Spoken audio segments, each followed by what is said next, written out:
No, you're good. No, you're good. Yeah, keep going. People want to hear Carmichael talking about his own career. Oh, 100%. But I think he's afraid to do too much of it because he doesn't want fans to be like, all that dude wants to do is talk about his day. Yeah. But this isn't for television. This isn't being the Supercross announcer. You just want it because that's what the fans on your show want. That's what I would love to get. Well, and the thing is, like, and I think that's the cool thing about podcasting in general is, like, I'm curious. And, like, this is a selfish endeavor. Like, when people say, like... That's a good point. Like, it is. Yeah. And it's like... And these are the questions you want to ask. For sure. Like, I said to them, like, Bar to Bar 2003. I watched that thing 3 hours a day for probably 9 years. Like, and that's not an exaggeration, you know? Right. And it's the same as, like, with Troy Adamitis for Great Outdoors, and then, like, even for Wes with Verb, dude. Like, I just watched that shit. Like, and there's so many people out there that are like that. So it's like, I just genuinely want to know. Yeah. We're not asking you what you think of Tomac coming into this season. I don't care about that.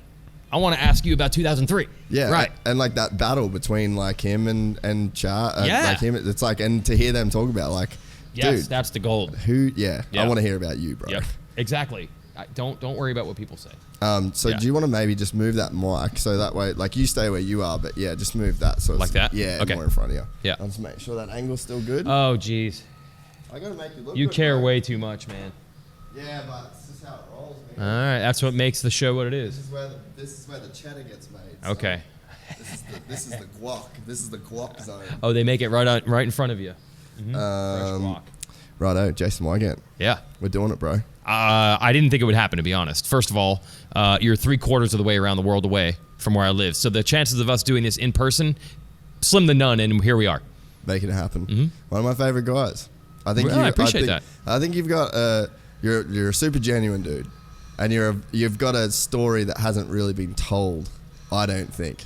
And, not much. And I don't even. And I know because I've been around you a lot, and I don't know it. So. Hey, I always say, look, man, fans don't buy tickets for the announcers. They want to hear about the superstar riders. They're our heroes, so I try not to talk about myself in a serious sense very often. Well, yeah. I mean, and in your job, like it doesn't pay, like it doesn't help. Like it doesn't help the broadcast to know how you got to be there. But as and this is again, selfish endeavor of this podcast. Like this is a selfish thing. I do want to know about you because you're a guy I've been around for a long time and a guy that's always been extremely cool to be around. And I know, like, you just hear these different things of like, dude, Weed used to be here and he was like a flagger at this race and he was doing that. And it's like, you're the fucking top dude in the, like, appreciate that. You and Ralph Shaheen are like the voices of our modern generation of motocross. Yeah, but here's the difference from your perspective and mine. And I guarantee you Ralph would say the same thing. Just like when you have Chad Reed on this show and he says, as an athlete, you never arrive. There's never a moment where you say, I finally did it. You always want more and more and more. I know that if you tell 12-year-old me I'm doing this, I would say my life is complete. Yeah. I cannot believe I'm doing what I'm doing. But when you're actually here, you always want to accomplish more, cover more, get more scoops, get more angles, have a better race. So it's funny. You might look at it like I'm at the top, and I'm like, I'm still grinding. I still want more. So it's hard for me to see it that way. Well, I think anybody, though, that is in the position that you're in, you only get there because that is the mentality. Like, I changed this camera angle 3 times before you did this. Like, yeah. And I'm like, what are you doing, dude? Just shoot it. Yeah. And you it's everyone that I think has success in some way in their chosen field has like a certain thing that doesn't really make sense to that many other people. But in my head, like, I'm like, this is super necessary. Like, if I don't change that angle, like, it will freak me out the entire time. Yeah. I've talked to riders about this, and I think they just do what they do, and they don't maybe even realize why. But I've said this to many riders. I remember I've said this to Trey Kennard many times. I'm like, at your level, you have the peril of ambition. Having ambition and having a work ethic and wanting something bad is great. Yeah. And that's something everyone should have, but not everybody has that drive. Yeah. But there is a downside to it, which is never being satisfied and having a really tough time ever being truly happy. Because if you're as ambitious as you are, or the riders are, or I am, there aren't many nights where you get to sit down and say, I did it. Yeah. I killed it. Yeah. Because you always want more. So that's kind of it's great to have that ambition, but it does bring a little side effect. Well, I think I call that the way to potential. Because like everybody that's great has in their own mind what they are potentially capable of. Yeah. And with that comes a whole lot of bullshit that you've got to like wade through, whether it's like internal or external. Like there's bullshit on all fronts. And I mean, even you, like when you first started announcing motocross races, there would have been this thing where you're like, I could do the nationals. Like I could be that guy. Yeah. And it's like, so that is this potential, whether that's internal. Sometimes people make it to the top of whatever they do without even other people thinking they have that potential. But on some level, you've got to have it from the inside, and it's a burden because it's easier to do nothing. Yeah, it is. And I just look at it like when I bum myself out sometimes because I'm like being too ambitious, I'm like the alternative of having no ambition at all would be way worse. So live with the consequences of this. Yeah.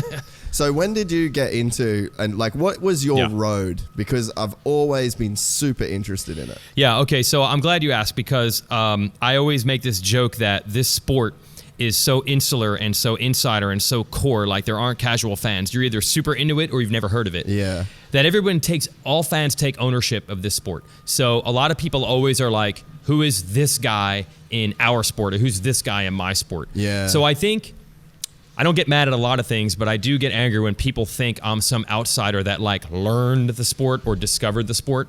But that does happen in a way though, in sometimes in like TV broadcasts, right? Like in that world, like sometimes you get a dude where he'll do like monster trucks, he'll do like whatever. Right. But you are one dude that it was like core moto and that's it. Yeah, from day one. So like, hey, my first word was car, not mom and dad. Like I've always liked vehicles. I always liked racing. And you know, car is the first vehicle form you can identify. And then my parents knew that I was really into it. So, you know, I got a Power Wheels electric Jeep to drive and I was like 2. Now, my parents made a terrible decision when I was 5. They bought me a quad, not a dirt bike. Now, I didn't know... Hashtag nuke the quads. Nuke the quads. Sorry, guys. But what I didn't know is my parents were setting me up to try to be safe, and they thought if we get him really shitty, slow quads, he'll never race, and then he won't get hurt. So that was their way of like giving me the fix that they knew I wanted, but keeping me on what they thought was the safe side. The idea of ever racing motocross, or literally, according to my parents, being capable of riding a dirt bike, that wasn't possible, ever. I would never be good enough to even pilot, operate, ride a dirt bike. But I loved it, and they understood that. And How shit were you as a baby? No. This was... For them to think that. No. Like, you're thinking this is based on facts, bro. This is not based on facts. This is just my mom and dad saying, dirt bikes are effing insane. Yeah. You will never do this. It will never work. So they gave me my fix the best they could. They gave me a quad. There was no way I was ever going to race ever. It was never going to be allowed. But look, everybody likes to say they're a self-made person. Everybody likes to pat themselves on the back. But there's almost always some fortunate circumstance that helps. Yeah. And for me, it was my dad worked for Bel-Ray Oils. Now, you're going to think, oh, so he got all kinds of hookups. Nope. He had nothing to do with racing. The one thing it did was they had piles of magazines that they would throw out at the end of every month. So he's like, oh, I got a 5-year-old son who seems to like dirt bikes and quads and anything. I'll bring these home. Yeah. I was 5 years old. I couldn't read. But I would look through them, and then my dad would read them to me. So I had every motocross magazine at my disposal for free my entire kid life. So by age 7 or 8, I was reading cycle news every week. Like there's a lot of 7-year-olds are like fairly proficient readers. I was reading cycle news cover to cover at age 7. So I didn't discover the sport. Like as young as you could be, this was what I wanted to be. This is what I wanted to do. There wasn't much racing on TV, so like you're saying, you watched a bar-to-bar DVD over and over. The few races that were on TV, you'd tape them, and you'd watch that tape over and over and over. So I get it, totally honest. I didn't discover it. This is always what I wanted to do. Yeah. So did you end up racing, like, when you sort of got old enough to, like... Yeah, so, like, it wasn't happening with my parents at all. So I never thought I'd have a job in the industry. That was impossible, right? Yeah. So I just figured, okay, once I eventually graduate college and have a job, I will spend my money on buying a dirt bike. And then someday, I just want to do it once. I just want to go over a starting gate. That's my life dream. So you were like a crazy hardcore fan. That's like, all I could do. Everything about the sport before you'd ever even like cross the starting gate. Yes, how weird is... We used to go to the local races. My parents would take me to our local track, Englishtown in New Jersey, and I would just sit in the damn grandstands and watch the local races. And I remember my dad introduced me to, like, Mickey Kessler was New Jersey's top guy, and he's like, I'll take you over there and meet him. Yeah. And I thought this was a big deal. Dude, he's like pitting out of a box van pickup truck. Like, it's not a big deal. Yeah. And he introduces me to him, and I could tell he's looking at me like, why does this kid not have gear on? Like, why is there an 8-year-old just hanging out? The dad doesn't have gear. They don't have a bike. Like, why are they here? Like, I thought that was normal. You go to the races to watch. Nope. Going to local races, watching every race on TV, reading every magazine, Never owned a dirt bike. Rinky dink, shitty quads. I'm talking the rules were we couldn't have 2 strokes or anything with a clutch because that would be too dangerous. Wow. Yeah. What did your parents do? So my dad worked at Bel-Ray, but it was, Bel-Ray. again, nothing to do with racing. He was like inventory, like, we need this many barrels of solvent to make the stuff we need this month. Nothing to do with racing. Yeah. And my mom was a nurse. Maybe that makes her predisposed to danger. Dude, there you go. But honestly, when we'd go to the races and you'd see some 12-year-old walking around with a cast on his wrist, my dad would be like, yeah, that's the worst thing ever. Look at that. That poor kid has a broken arm. And now I look back. Has your dad ever broken his arm? No, we were not allowed to get hurt. But what about your dad? No, never. No, never injuries ever. Dude, one time I borrowed a kid. This is crazy. Yeah, no, the level of, there's 2 things that really worked against me. A, my dad is the least risk-taking human being on earth. Yeah. No risk ever. A.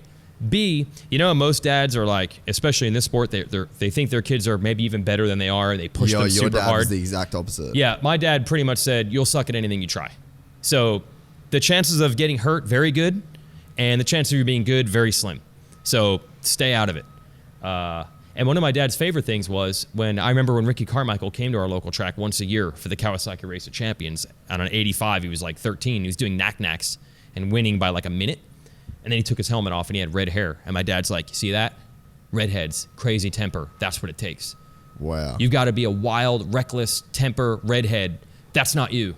You don't have that. So, yeah, the idea of, I know it's bizarre. I thought it was normal. I didn't realize that basically you're not a fan if you don't ride. I didn't know that. I didn't know that you're supposed to ride. Yeah, dude, it's great. And it makes so much sense with like how risk averse your parents were. Like 100%. To grow up in that type of like that's a bubble that they put you in. But the worst thing for me is that I can't even imagine this is what it was. So because I didn't race, I didn't have friends that rode. Like, so I'm reading, like I'm 7 years old reading cycle You're news. obsessed with this and you just know I have nobody. not a single person in my life that I ever talked to about racing. I went to school. There's no one there that knows anything about, like my whole life, all I wanted to do was one day have a conversation with someone about motocross. Get fucked. Yeah. So once the floodgates finally opened, like I found those people, I haven't effing shut up about it since. You can I've been waiting my whole life. On the show too. Just well, you're for your show I can. Yeah. Somebody's gonna send a clip to NBC and be like, "Your guy just dropped the F word." Would you get in trouble for that? Do you think? Not from the people you think I would. Yeah, that's the weird thing. Really? That's the weird thing. Yeah, the weird thing is who would be the ones the that people who don't employ you will use that as evidence of why they shouldn't. You like that? Okay. Yeah. On that conspiracy shit. I get it. Yeah, it does happen. Yeah. I get it. Don't give them a reason to not hire you. Especially when you've worked so hard to get there, right? Sometimes, look, things get in the way and they need to have an excuse. So I've heard them all. Yeah. So I'm keeping my nose clean. So yeah, my goal when I was an adult was to get a dirt bike. And at that point, I happened to already have gotten a job at Racer X, which I didn't think would happen. So there it was. We go to High Point Raceway, which is our local track at Racer X. It's 20 minutes up the road. And Davey's like, you want to go riding with us? And I'm like, yeah. And he's like, he had a YZ250. And at this point, Davey's still super fast. Like he's doing the helmet cam on TV. He's going out and practice at the Nationals. So this bike, he's got a full like FMF. Like this is a YZ250. This is like as good as bikes are. Yeah. I think it was a 2000 YZ250. So I'm like, all right, I'm going to go riding. And he's like, so this was the first time you rode? Yeah, it was in the gravel parking lot of High Point where the trucks, in the pits where the trucks park. And I'm like, yeah, I've never ridden before. I've only ridden quads. Like, I've never ridden a two-wheeled motorcycle. So Davey's like holding up the back fender like your dad would do. Yeah, right. And I'm riding a beast. This is not an entry-level motorcycle. So I did some figure eights in the parking lot. I was okay. And then like a few weeks later, I went riding with the guys from the office again. And then, of course, I looped out, you know. But I will say it came much more quickly. Look, I'm not awesome, so I don't want to brag too much. But I will say, all the other office dudes who were like, hey, let me try this. Dude, they all rode for like a year or two and just gave up and got frustrated. Like now I'm good enough where I can go to, there's an industry ride day. I can go and ride. Yeah. And I'm like, most people I know that tried to start in their 20s, tried for a few years, sucked, and then they'll never touch a dirt bike again. So I'm pretty proud of how well I can ride considering I didn't ride until I was 23 years old. Yeah, right. Yeah. I did ride quads. I don't know if that helped. Did that help me? Maybe. I mean, don't know. surely. Probably not. But it's like, what? Did you race? Have you ever done a race? Yeah. So immediately, this is the weird thing.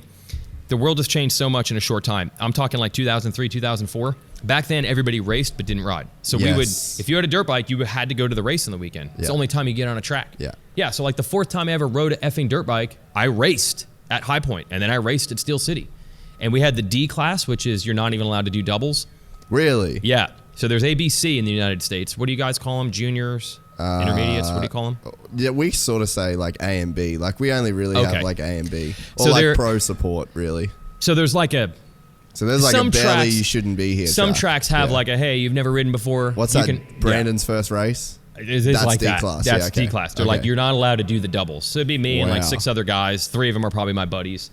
And so I did for about 3 years, probably raced most weekends when I wasn't quite full-time, like having to go to every Supercross yet. Yeah. And it was kind of my job to go to the local races our company put on at High Point and Steel City and cover them. Yeah. So I was racing. So it's about 3 years of that. Broke my wrist and navicular immediately. So I think I rode 3 or 4 times and then was gone for 3 months with a cast. God damn. Broke both ankles once. The old Bradshaw Boulevard at High Point. I realized you can't just jump. You have to memorize. Like you can't just know, you can't just jump. You have to know like this is the double, this is the table, this is the double. Yeah. You can't just leap. Yeah. So I think what I thought was a table, like just jump as far as you want. It was a double. Broke both ankles. My dad was actually there that day, which he was like, see? Oh yeah, proved himself right. I was on crutches for a while, and then I was on crutches still with 2 broken ankles at the end of 2004, and the Supercross folks call the office. They call Davey, and they're like, "Hey, our Supercross live webcast, our announcer is taking a new job, and he's going to be able to do these 2 races in Canada, but then by Anaheim he's out. Davey, you know everybody. Is there a guy that can help?" And he's like, "I got this dude who helps at our local races and announces GNCC, the Woods races. He'd be your guy." So I'm still on crutches. I have to go to the Vancouver, Looking Canada. like a full racer too. Like, look at this. Yeah, I'm pretty legit. I am pretty legit. You're feeling legit at that point. So I get a plane ticket. I go to the Vancouver, Canada Supercross. Carmichael's really the only big name racing in that one. And they kind of gave me a tryout, and I was in. And I said, I'm like, dude, now I'm going to every Supercross. I can't be on crutches anymore. I need to give up trying to jump doubles. I'll ride in the woods. I'll ride some trails. But I can't go to the crutches on airport on crutches. Yeah. So my entire motocross career was about 2.5 years. Was it good? Yeah. Like, was the feeling, because like what you're describing is basically the 40-year-old virgin of dirt bikes. Like, you know, and it's like you almost like put the pussy on a pedestal. Yeah. And then it's like the first time. Was it a bit like that where the first time you're like, fuck, like I spent a lot of time thinking about this and I kind of suck. It went like, I realized, look, you can't make up for hours. So I really was convincing myself, I'm like, what if I find out that I've got some like really crazy talent? Crazy bro, 100%. Dude, you are not going to the 3rd time you race a bike, go on a motocross track, like a legit High Point Steel City track and do good. Yeah. No one on earth. Like, I don't care. Take your most talented surfer ever. Yeah, I was going to say, moto is just like one of those sports where it's like, it's just not happening. No, not the 3rd time like you rode. Like a go-kart, you can like go and do go-kart. Yeah. Like, that's a thing. But what I do distinctly remember, and this is what's awesome about dirt bikes, regardless of what level you get to, if you're in a race and you're racing guys similar level, like the feeling's the same. Dude, those D-class battles, I remember them being the most epic effing like moments of my life. Like last lap, I'm in 2nd, and I'm like, if I can do it, if I can pass this guy, and I don't think the feeling is much different. That's beautiful, dude. That's legitimately like a beautiful thought. I do wish, unfortunately, like I've gotten in these 17 years since, I've gotten way better. I would like to go back to those tracks and race a little now. Like I didn't know how to ride through a damn rut without taking both feet off the pegs. Like now I can do that. So I would like to see what it's like now, but I don't want to end up on crutches, mate. And it's not a question of if, it's when. Yeah. Well, it's crazy. Like I rode pretty much my whole life, and now I stayed at Townley's, which you didn't show up at. You blew it. Why didn't you show up to that actually? You could just say I'm a pussy, or you could say I'm married and my wife said no, which equally makes me a pussy, right? I was gonna say, so you're a pussy on both ends of that. Yeah, either way. Dude, you should have made that happen. No, I know. It was bucket list shit. Yeah, I'm sure, like riding in New Zealand with Ben Townley. Yeah. God damn right. Dude, we did this one thing where like Ben's like, it was cool. The second day was like this 6 sand track, and he's like, dude, so you go outside, then inside, like let's just do like the crossover. So there was like these 4 turns where me and Ben, and we both stood up pretty much the whole time. Yeah. And it was like, and he was like coming under me, and then I went back around it, and like then we both pulled up and to where we sort of like met, and we were both like just genuinely just like laughing and like, we was like, dude, how good was that? It was such a cool thing. But I think, point being, at like 31, I've rode my whole life. I'm riding the best I ever have. And I don't know whether it's just the lens that you look at it through. It could be. You know what I mean? Like, because it's like stopwatch, who knows? But it's like, I have so much fun now. And it's that like ride, not race mentality. Like, I don't fucking race now, you know. I'll do like these enduro races where we have 4 of us on a team and we do it for 8 hours. Right. You know, but it's like everything is just fun now. And I just feel like I'm riding the best I ever have. So it's like, it's cool that even, you know, at our age, you can keep enjoying it and still feel like you're getting better. Yeah, I don't know when I'm 40 now, so I don't know when that happens where I'm officially like, I'm finally getting more hours in, but now I'm getting too old. I'm definitely, each year I'm better than I was the year before, but eventually that's going to fade. But you do find that, I don't know if it matters how good you are. Yeah. If you're in the right environment, I'm sure Ben Townley, no offense, can probably go faster than you on that sand track. 100%. But he diced with you, and there's nothing that can match that feeling. And that's no different than if Anderson and Reardon battle out tomorrow night at the stadium. Yeah, and it's just like that pure, like, genuine fun that you can have. And like, I know it fits into like this whole bigger thing of like, even with the podcast in general, like, I'm learning so much through doing this, because it's like, Brayton's a perfect example. Like, I've walked past that dude for 8 years in America, and I didn't really care to like try and get to know Justin Brayton. It wasn't, there's literally like nothing against it. It's just the paths didn't cross, and there wasn't like a personality thing where you click. But it's like, then you sit down and you do this, and it's like, I talk to that dude a lot now, and about like really legitimate shit that's in my life, because he's that guy. But it's like something about what's happening now with me personally, and I think in the industry in general, is it's like, I feel like the cool guy thing's going out the window a little bit more these days. The secular sort of nature of the racing's kind of going out the window. And it's not kind of. It's completely, utterly destroyed compared to what it used to be. So it's amazing. And then I think you add in that, like, nowadays, like, Josh Hill just went up to Wagga Wagga, like 3 hours away, to ride with Harry Bink and Jackson Stroll. Like, it's like the times are changing now, and it's like that whole everything being fun, and like, let's be friends with everybody, and let's like have these like really cool positive conversations. It seems like shit's changing now for the better, like on that front. I don't know why it is, but I'm really enjoying it. Well, there's a couple reasons, I think, because I've discussed this a lot. It's really easy when you're on the TV crew, as I am for a lot of the year. And by the way, the majority of the TV crew for outdoors, what I do, is the same crew that does Supercross. So you get the same. I didn't know that. Yeah, they change. It's NBC. Well, NBC? Even when it wasn't. Even when one was on Fox and one was on NBC in the US. Our producer and director, Chris Bondo, Jeff Manhart, they're the same two guys. Almost, I'd say 90% of the crew is the same. Yeah. So it's very easy when you're on that same train every weekend to start, and I talked about this a lot today, it's very easy to start becoming jaded, to forget, like, we're very lucky. We all have the dream job. So a couple years ago, somebody's making fun of some rider for not doing an interview or doing a crappy interview, not coming through for TV or something. Everyone's like, hey, man, you've been around a while. Like, do you think the riders are getting better or worse? Now, this is truly a bitch session. So, for sure, the expectation is for me to say it's getting worse, and then we continue to bitch. Jump in and And I stopped right there, and I said, you know what? No. It's getting better. It's getting better. I know we each have our story from probably just last week, one rider that boned us on an interview. But it is getting way better. And no offense, but like Chad Reed, Ricky Carmichael, who are two of the best people to interview now, dude, they were terrible back in the day. In their day. Dunge was that for me. Like, with what I had to do. It was like pulling teeth. You get Dunge on your pod now. Oh, I've had him on. It was fucking incredible. Yeah, it was incredible. Ryan Villapoto is everybody's favorite person now. Yep. Was not good 8 years ago. So, okay, I think we officially know it's changed. Why has it gotten better?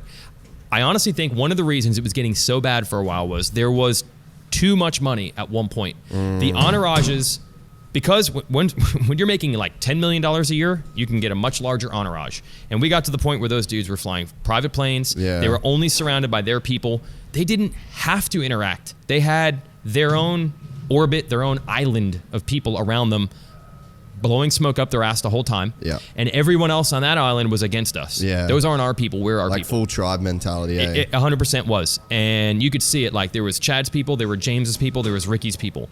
And the three riders themselves were probably the most reasonable. Well, that's what they said today. Like, they were literally saying that. They're like, man, like, I never really had a problem. It was more like our people had a problem with each other. Oh, yeah. But I think that you see that, like, I see that in business even, like when I'll do film projects for a big company and it's like then you get like 25 people on the fucking email. And I'm like, I've literally never spoken to any of these people. I've had nothing to do with them. And they're telling me what I should change in my video. And it's like, they don't know what I should change in my video because they hired me because I know what I should put in my video. But there's this thing that happens because essentially that's like, that email is an entourage of like that business. And then it's like, that person is like, I kind of like my $120,000 paycheck. I kind of like working here. And it's like, I need to do something because if I don't say something on this email right now, then I'm going to be deemed as not really doing anything. Yeah. And I think that that's what happened a lot in like the man friend era, like the heavy entourage era. Yes. And they would be like, oh, no, but he said this, man. Like, I really, like, I had to like fully diffuse a situation before. And then it's like, fuck, there was a situation. And it's like, you could see that stuff like getting, and I mean, I've even been in that shit. And I'm like, this is where you're all getting played because these people are just, they're trying to justify this paycheck.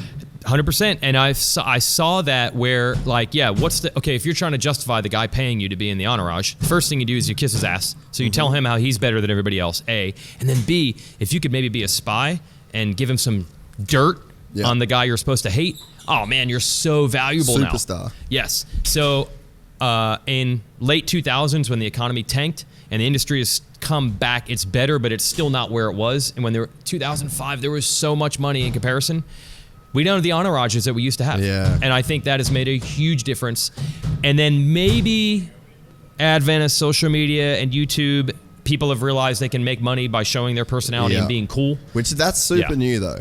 Yes. Like that's really, really new. Yeah, like, we've that's only a 2019 deal. Yes. Which like we had Ando and Tom on here before, and it's like I think that they are changing the sport in such a positive way. Like, I think that looking back, like Jason Anderson's a Supercross champion and he won a championship. I think he's going to be remembered as like a generational dude. Like he changed the sport in the same way that like people sort of want to say Dungey did, and that you know like they'll sort of say like the way that Ricky did.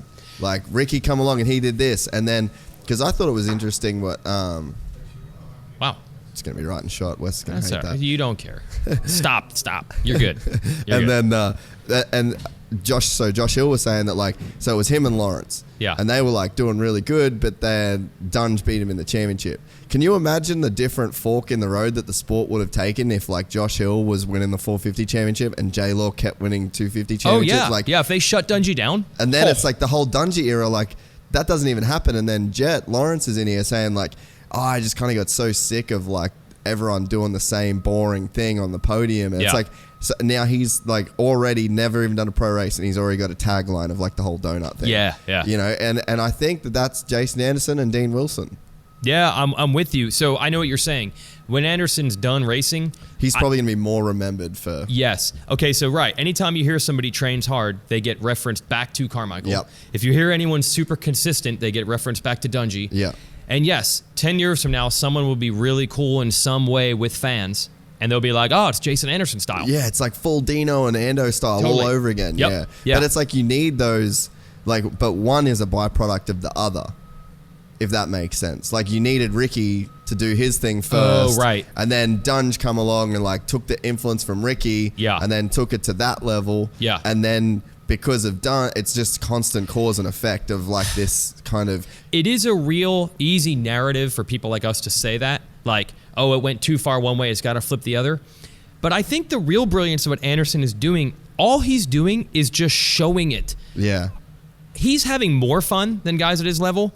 But dude, you've hung out with these guys during the week. Yeah. It's not as gnarly as people think. No. They're pretty chill. Yeah. He's just the first one smart enough to actually show us it. And this is what we talked about then is like, I've been around him a lot to know that what you see on Team Fried, and same with Tom. Like, Tom's been around for years, man. Yeah. And it's like... You probably work with him, I imagine. 100%. Oh, yeah. So it's like, I'm not... Like, he's the same dude. Yep. But people think that, like, just because you're documenting... And I feel like it's sort of the same with me, even. Like, I was the same dude forever. Like, the way I talk to these guys, the way I interact with them, like, partying. Like, I'm the same guy, but I just... edited my voice out of every interview I ever. Like, I've probably done more interviews than like most people, like between me and Wes. Yeah. And it's like, I just cut my voice out of every one of them for 10 years, and now you don't. Like, nothing's different. Yep. And that's with Ando. And I think that's like the problem, though, is that is the difference when you start doing shit.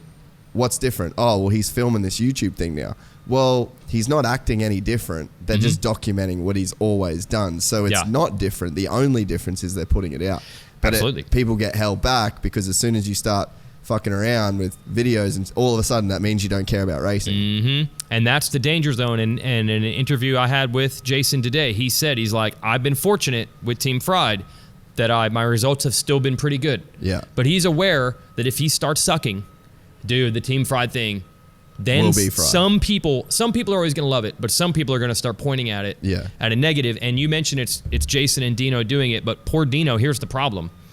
Dino keeps getting hurt, and he keeps not getting the results that we know he's capable of.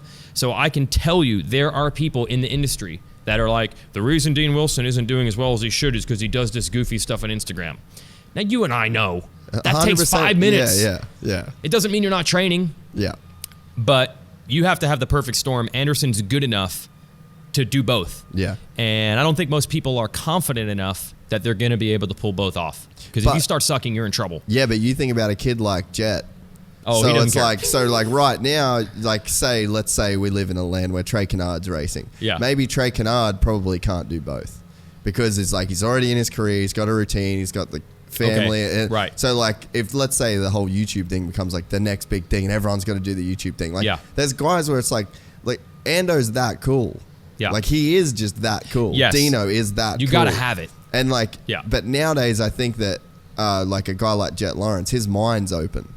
So like at a young age when he's still impressionable and he's still developing, he's like, okay, all right, I could see that. And now they've all grown up with the Snapchat and Instagram. Because like the way that like even the podcast, like this is how I just talk to people. Yeah. If we have a conversation and it's like the only thing that changes now is like your ability to broadcast. But I wonder what the effect will have just on the industry in general, especially like, dude, there's like big money to be made in the whole YouTube thing, man. Like big money. And the people that you can kind of be around if you've got like popping YouTube channels, like the merch that you can sell, like there's a lot of revenue to be made on it. Like look at me. I'm literally making a living off this shit and I'm not Jason Anderson.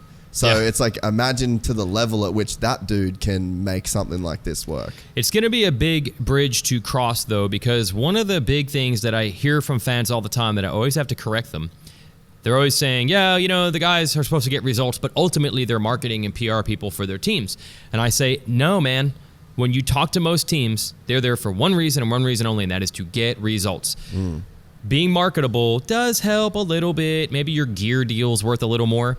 But the sport hasn't ever gotten to that tipping point where they are picking riders and supporting riders based on their profile. It's 99% of it is for results. And the proof is that Dean Wilson last year, as prolific as he was, didn't even have a ride. So I wonder, can we get to that point? I think so. Yeah, I hope so, because this is so fun to have this stuff. Well, you look at, like, are you aware of Jackson Richardson stuff much? No, does he do his own? I mean, I know who he is as a racer. Jats Mix. Like, oh, really? Okay. He does like these fun ass videos. Like, he's a funny motherfucker. All right. And like, so he got a Rockstar deal this year.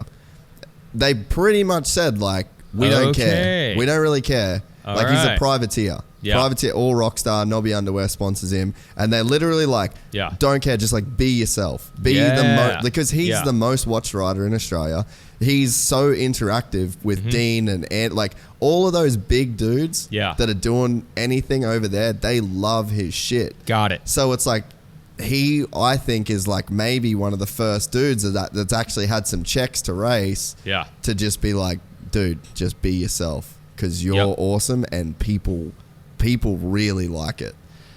Now, the next thing then... But granted, it's on a micro scale. You know what I mean? But it's like you can see it happening. And let's be honest, Dean didn't have a factory ride, but he had sponsors. Rockstar was still tipping in. And he had his Ignite, and that wasn't going to happen without these other things. No, for sure. But the next thing would be, can the industry get to the point where they say, can we sell more dirt bikes? Because we have this Jason Anderson guy who maybe people who have zero interest in dirt bike racing at all would watch his stuff. Yeah. Hey, who's that? I don't know, some cool guy that races dirt bikes. Oh, dirt bikes are cool. What's he do? Yeah. And they might be more interested in that. And he's good enough. Like, they don't know how the sport works. They don't know if winning one race a year means you're unbelievable or just halfway decent. But he's good enough to check those boxes. Yeah.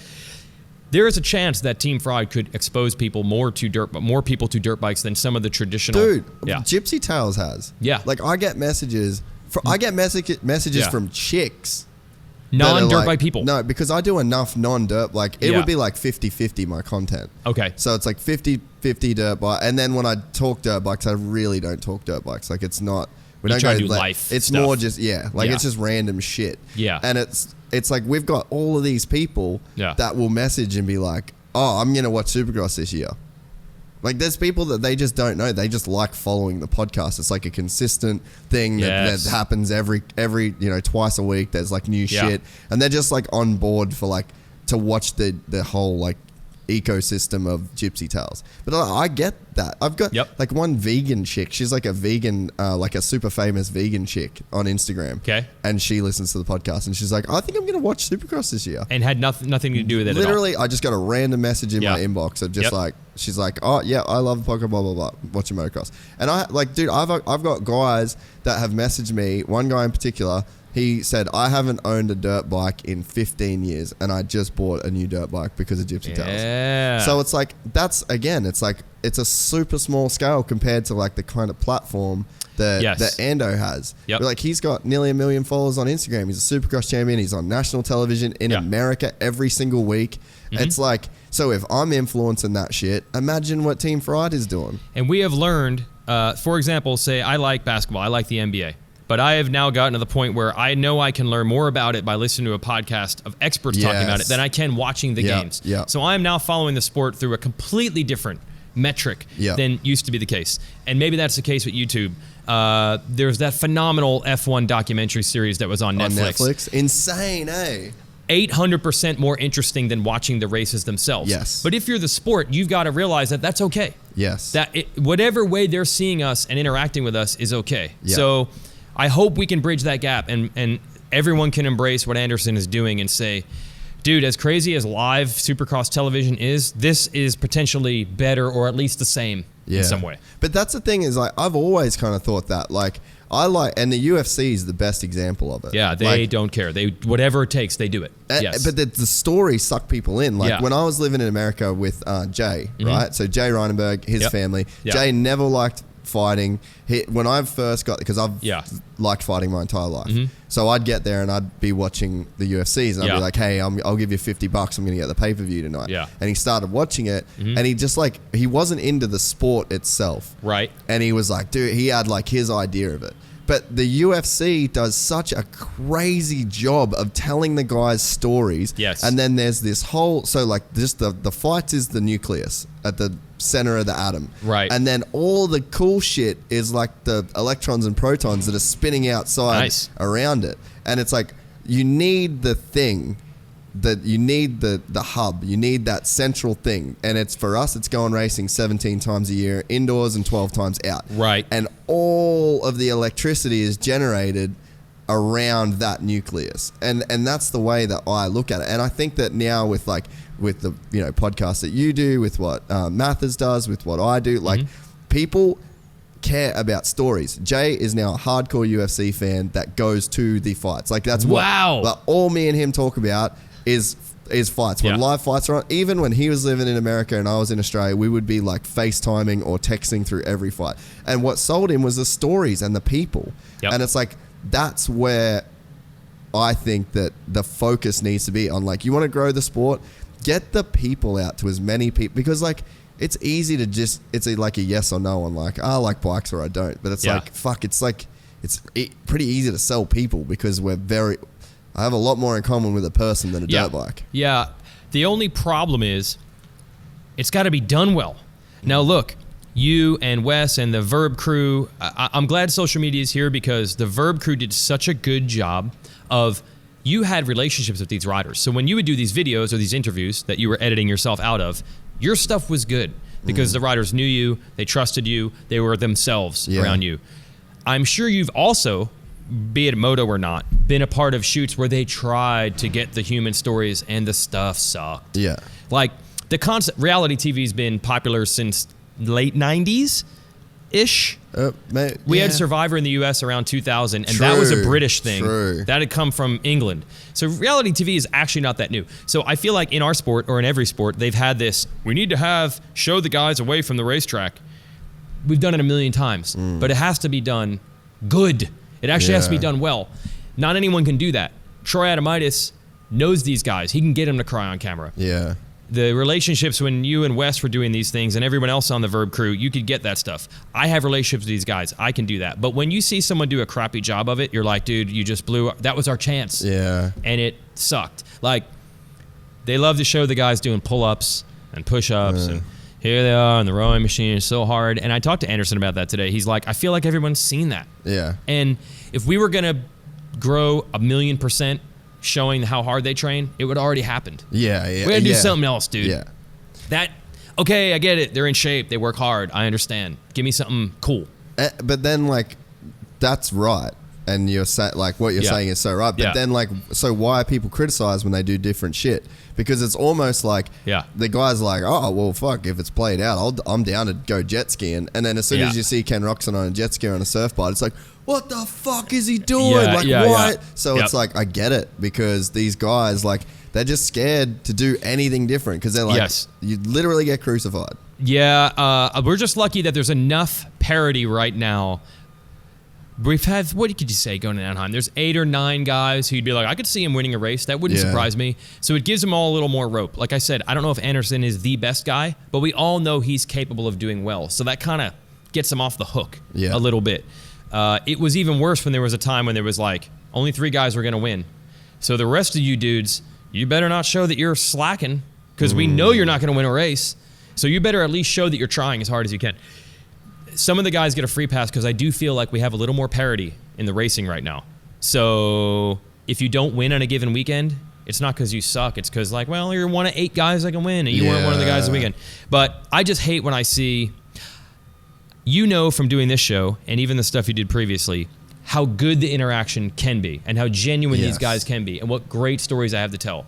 And I hate when I see it done shittily because, like you said, these stories are what can sell us, but they have to be done well. So UFC had the great concept, but they also do it well, don't they? Yeah, 100%. Right. But I think it's like they look for different shit. Yeah. It's like, I just don't know that the like, whoever's done the, the motocross sort of stuff, it's like, it's very, very structured. It's to the same sort of script. It's just like, insert Chad Reed here, insert Chad. Whereas like Brayton, it's like with him, like his crazy thing with like his story is that like he lived out of his auntie's garage as a kid. And it's like, the family situation. Much of the stuff that he went through and like the way that he is like this stuff that he's had to like work through. Like he's had to grow as like a man in a sport where like your worth is based on a result. So it's like that in my head, I'm like, that's so fucking interesting. Like that's a crazy thing to have to go through as like a young dude. Adam Cincerello, his story is like, this guy was like the second coming of Jesus.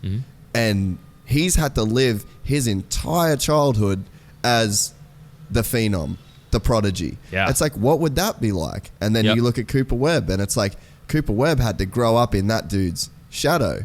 And it's like that. So you can really get deeper than the surface level of like, well, man, I hooked up with Alden so and like, so it's like, dude, cool, bro. And it's like, but it's not their fault. And it's like, there's conditioned answers and conditioned responses. And it's like, but that comes from, their story really well. You know them really well. I think you can get more of that out of them. What I had never even thought about that you've alerted me to now, okay, I think the idea that, hey, they're all in and they make all these sacrifices and they give 100% of every fiber of their being to win races is really appealing. But in a way, isn't it almost more appealing to think like, dude, they have the dream life. Like, they make money racing dirt bikes, but they still have a life. Yeah. Like, so you're saying Brayton grew up as a man. Now he's a married guy with kids. And by the way, his job day to day is riding a dirt bike. Yeah. That really sounds appealing. Yeah. Or Anderson has fun with his friends. What does he do for a job? He rides a dirt bike. That's actually way more appealing of like, hey, I would like to try that. I would like to do that. I could be into that. That sounds like a fun hobby. Yeah, instead of making it sound like torture every fucking day of the week. So if I'm not all in, I basically shouldn't even attempt it? Yeah. That sucks, man. I broke into the industry covering off-road stuff because that was where the opening was.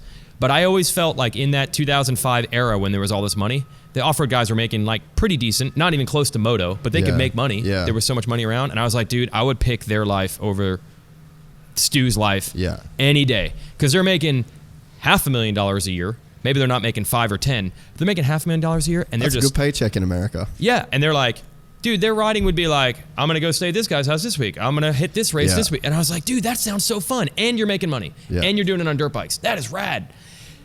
Maybe that's the message we need to put out there. You can have a fun life, and by the way, your job is a dirt bike racer. That sounds way more appealing. Oh, for sure. And I think that like as well as that, people relate to like people don't relate to like how hard it is to have to cycle for 2 hours every morning and then get to a track and then you got a practice bike mechanic there and it's like, you know what I mean? Like it's not related, but like it's a good point. But how many fucking kids probably grew up in their auntie's house? Yeah. Because they couldn't afford to have a house and there was a fair, like how many people could relate to that? Well, divorce-wise, 50% of America. Good point. You know what I mean? Yep. So it's Dad like, wasn't around. that is super relatable. So maybe there's a kid out there that doesn't, like, because people are always going to want the dream. Like, they're always going to want to make a living out of it. Yeah. But what about the kid that goes like, man, so Brayton now is a Supercross race winner and he came from like a split family and his dad, like, so instead of like, it's obvious that like these guys make money and it's cool.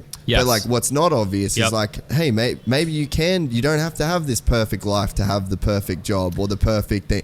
Maybe you can have some issues with like your own self-esteem and confidence, because how many fucking people have issues with self-esteem and confidence? So it's like, that's the real shit that I think if you expose people to like this human element, because like, on one hand, like if you can do all the jumps on that track, you're a fucking god. Like you're in the 0.00001% of humanity that can do that. Yes. So it's like, don't sell that and try and make them relatable. Sell the rest of the human stuff that everybody goes through. Yeah, and doesn't it make dirt biking seem so much less threatening to like parents like mine who are like, this shit sucks, stay out of it? Exactly. When you can be like, it's fun, it's not torture.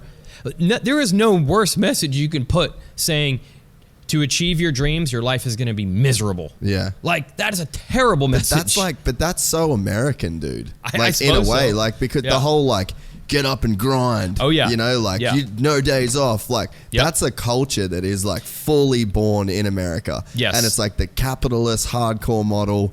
And you sink or swim. And that's where it's the same thing with that. It's like, if you want to succeed in motocross, then you got to fuck raw. And it's just like, oh, okay, maybe I don't want to succeed in motocross. Maybe I don't even want a bike. Right. It's a good point. And again, if you were to take, Villopoto's in an awesome situation and he's a very happy guy now. That's them, I think. Yeah. No, sorry. It's all good. We're good. Yeah, Villopoto's in an awesome situation. He's a very happy guy in his life now. But dude, what he was dealing with when he was trying to win title number 4, like, dude, he wasn't happy at all. So I would, just like I said, I would prefer the off-road guy's life at that point. I was like, dude, who would you rather be in that year? Villopoto, who is miserable, he's under so much pressure, he cannot lose a race, he can't do anything wrong or he will get criticized, or Brayton, who's still making decent money. He's got his kids, got his family, he can kind of do what he wants to do, he gets to be a little under the radar, and all of a sudden you're like, which career would I prefer? Yeah. That seems a whole lot more appealing. So maybe that's what we can eventually get out there, that there's more to it than just the best guy with the hardest life and the pressure and the miserableness. There's this whole other appeal of dirt bikes where it's actually fun and enjoyable. And what we were talking about too over a couple of adult beverages in New Zealand. Let's see if I remember. Is this whole thing of like, if you're not like, what other sport, if you're in the top 10 of a main event, do you fucking suck? Yeah, like you're not if you get considered good, ninth in Supercross, in the top, the Premier League, the best of the best on the planet, total of 7 billion people, you fucking suck. Nobody cares.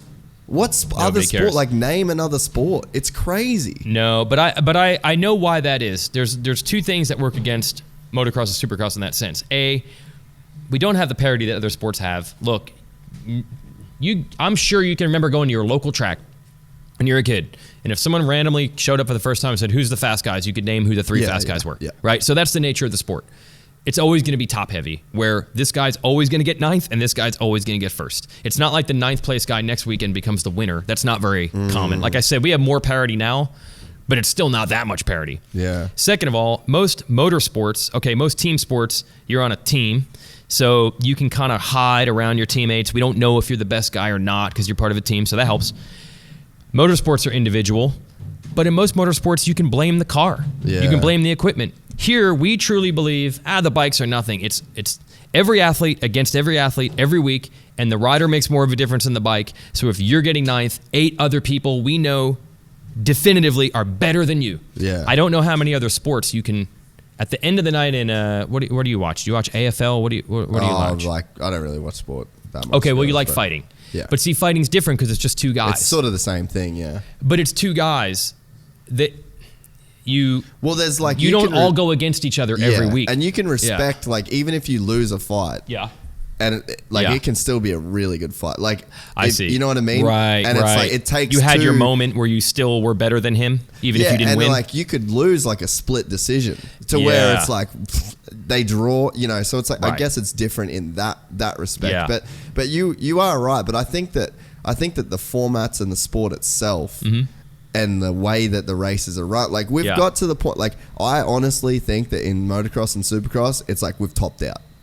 Like Eli Tomac in 2013, 2015 when he was on that Honda, that Glyco. Oh yeah, that's like the best I think a dude has ever rode a motorcycle. That's like it's fucking topped out, and it's so refined. Like if you look at the process of like where motocross has come from the 80s, or like so let's say Roger DaCosta to Eli Tomac 2015 when he smoked everybody by a minute. Yep. It's like you look at the progression. It's like think of it as like when you're like digging for gold and you start off with like a pan full of dirt and then you just keep going like that. It's like over 30 years, man. We've been shaking that fucking pan. Yep. And it's like we've got 5 bits of gold and it's Eli Tomac, it's Ken Roczen, it's Marvin Musquin, it's Cooper Webb, and before that it was Chad Reed, it was Kevin Windham, it was James Stewart, and it was Ricky Carmichael. Like you shake the sand to the point where there's only so many. It's that filtered. So it's like, what can you do? Like, and that's in its current form. So motocross and supercross in its current form as we know it now, with 20-lap main events and 30-minute motos, we've shaken that sand out to the point where all we've got's gold, and there's not that much of it, and that's not that fun. Yeah. Yeah. It's like, what can we do to like put more of that dirt back in the pan to where it's like you've got more shit to figure out? Because like, you look at last weekend in Auckland as a good example. You had the boys out front and then right away Jats took the Joker lane and Richie Evans. So they were dudes that were like, they got a good start. And then I was like, is Richie a lapis? Like I thought Richie was up there, but it's like, that's sick. It was one of the worst performances I ever had as a TV broadcaster because I was totally confused. But how good is that? Yeah, but that's the goal. All of a sudden the dude was in second. He went from 9th to 2nd with this the shortcut. And by the way, in the short race, okay, if it's 20 laps, it doesn't matter. They're all going to pass him back anyway. But in a short race... It did matter. Yeah. But guess what? And like everyone's opposition is like, oh, but then you're going to have this and that. Like the people that don't want it to win, the people that you don't want that to happen are the people that currently win. Yeah, which but makes sense. Right. And there are also... The other problem that all sports have is the majority of the feedback you're going to get on something is from hardcore fans because they're the most invested. They're the only ones even on social media commenting on it. Like I watch F1 and MotoGP, but I just watch the race. I don't then go on social media to blast about it. So somebody threw out there on Twitter to me like a couple months ago, or maybe a month ago, they're like, what would you do if you were in charge of sport to make it bigger and better? And I knew that he wanted me to say some political statement. But I was like, dude, we need more passing. We need more racing. We need more different winners. That's what we need more than anything. Yes. Everything else would help. But if we had 10 leaders in every race. And then all of a sudden the top 10 gets their respect. Yeah. So, but I said it's not the nature of the sport. That's not the way it's going to be. But then I got response to that, probably from old guys who are super entrenched. And they're like, but isn't the ultimate appeal at the end of the night knowing the best man who worked hardest won? And I'm like, get off your high horse, bro. No, really. Like, this isn't the Bible. We're not solving world peace here. Yeah, I want to know the best guy won, but they're going to win anyway. Yeah. Like, it's motocross racing. Mix it up. That's what happened with Jason Anderson. Jason Anderson wins the overall. Yeah, he still won anyway. Like, he still won. Yeah, he still won. But we had some like crazy moments going like, wait, who's what? Right. So is it like he's there? All of you hardcore fans that are like, I watch the races because I want to see the best man win. I want you to tell me that if Roczen hole shots and leads all 20 laps, that you leave that night saying, that was awesome. Yeah. I saw the best man lead every lap and run on challenge. No. That's what I paid my money for. And that's like, stop it. And that's like with a fight though. Mm-hmm. Like, I don't give a fuck who loses. Like in the Conor McGregor Floyd Mayweather fight, I was pumped because I was riveted. Yeah. He uppercutted Floyd Mayweather. Yeah. Like as clean a shot as anyone has ever. That's all I needed. Yep. Because that was that was not supposed to happen. You wanted to see him, even if he didn't win, get his moment. His moment where he did something big. And that's the thing. Stick and ball sports have that. Like, even if your team loses, you probably made a shot or did something good. In motocross and supercross, it's like, all you did was run in second place the entire race. So all you did all night was get beat. Yeah. You just got beat all night long. Yeah. You didn't give me a moment. Now, car racing can run pit stops and strategy to try to at least give you your chance. The shortcut does that. The 3 short races does that. I know that you're championing that idea of like, just give these guys their, in the end, they're not going to win anyway, but at least they get their moment. No, but like, I think, look at, so like Brayton, he said he won he wins the Triple Crown in Atlanta.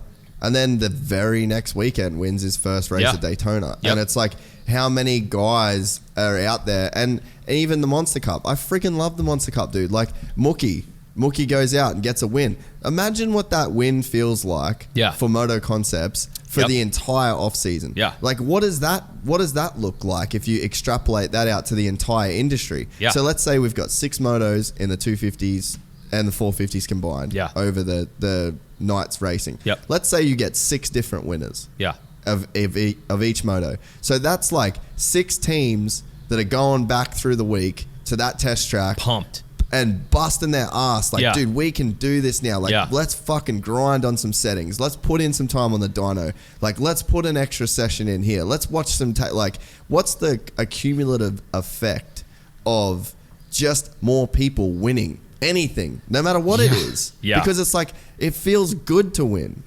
And your next thing that you were pointing out over some drinks in Auckland was then there's sponsors. There's sponsors that get that. They get the rush, Oh, bro. we're attached to a team that could win. Yes. Yes. Dude, 100%. Like, you're around, like, a lot of times, too, like, the people that are spending big money at these events, like, they just want to be a part of the thing. Yeah. Like, and that's sort of, like, JDR, for instance, or, you know, like, Joe Gibbs. Like, they just want to be a part of the thing. It's like, you want to... They're not, like, there, they're like, if we don't win, we're out. But it's like, if the deck is stacked so heavily against you, it's just like, fuck. Like, it was fun for a bit, but like, it sucks when you just like constantly get 5th, or you can't, like, no one ever talks about it. We've got these sponsors, but no one ever sees them. Right. Like, I'm all about the top 10 shootout, like Super Bowl thing. So like, for the opening ceremonies, like, they let the dudes dick around for like 30 seconds around waving to the crowd and stuff. Like, let them throw a heater. And it's like, qualifying at a Supercross race is only to get you into the top 10 shootout or the top 10. And then that top 10 gets you, that's the gate pick for the heat. You know, so you get 1 lap to throw down. That means for 1 lap, the dude, let's say Vince Freeze come out of qualifying practice 10th.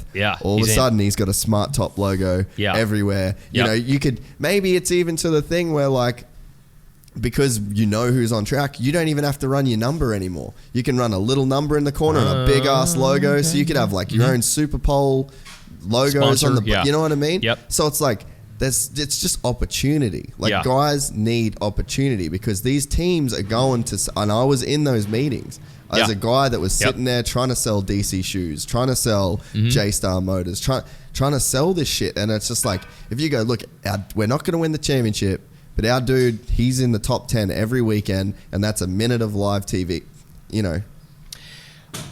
There's two things that are going to push back on that. This might be the American way.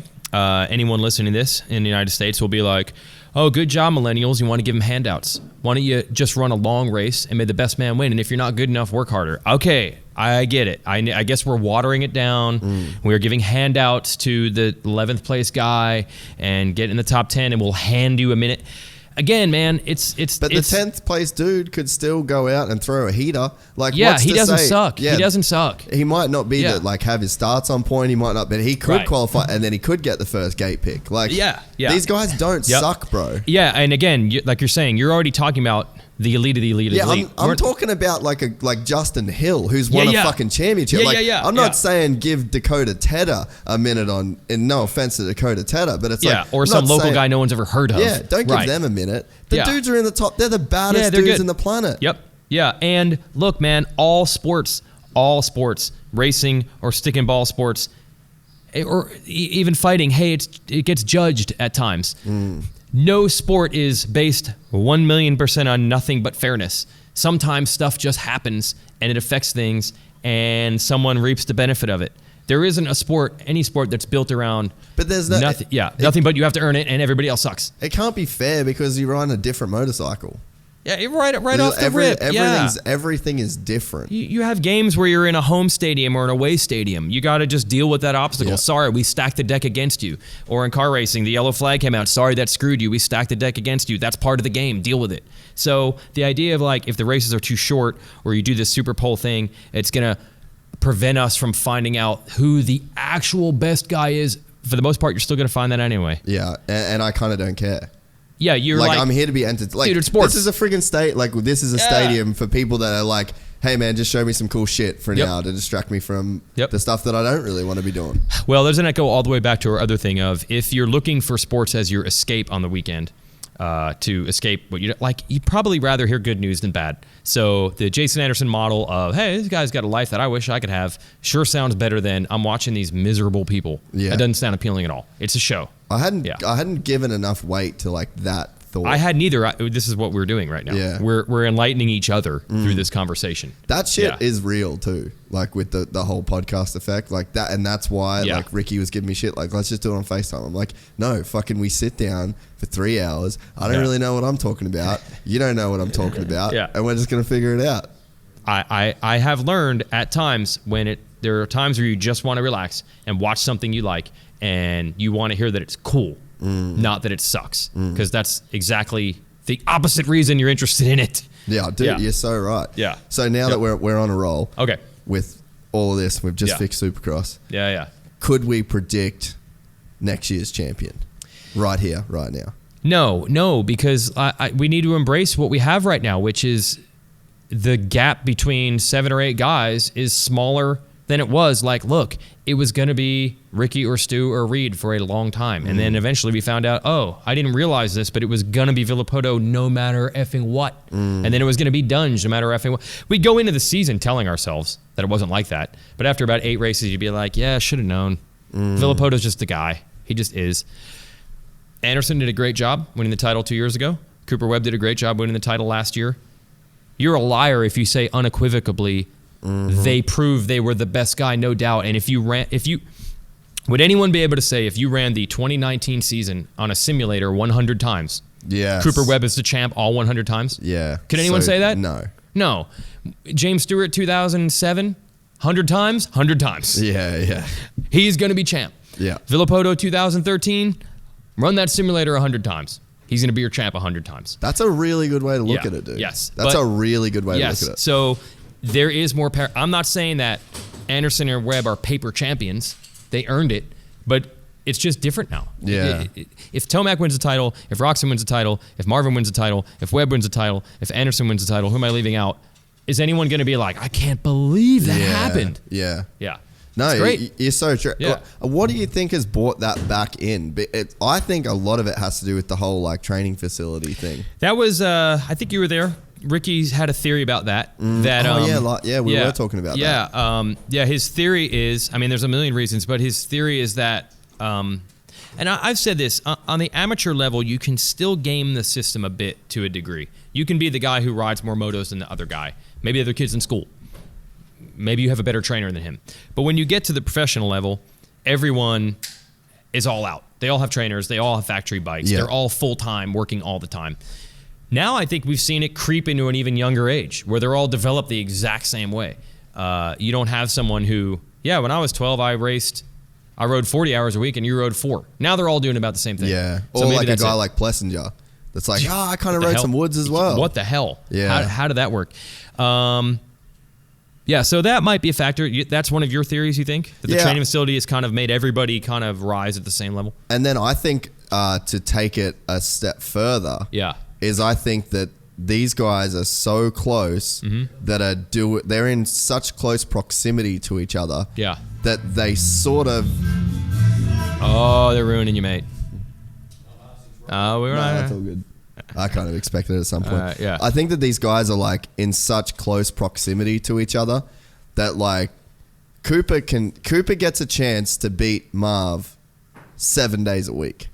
They ride together every day. Yeah. And it's not just the riding, it's like the mental thing. Yeah. Like you get a dude like Cooper that's like as much of a peacock / bulldog that you could ever sort of like hope to find as an athlete. Like he's a fucking dog like that, you know? Marv's not like that. Yeah, that's Cooper's strength is the mental game. And so you put a guy like him around the dudes that he's got to beat on the weekend. Yeah. And in his mind, whether he knows it or not, he's going, I get a chance to beat these dudes every single day.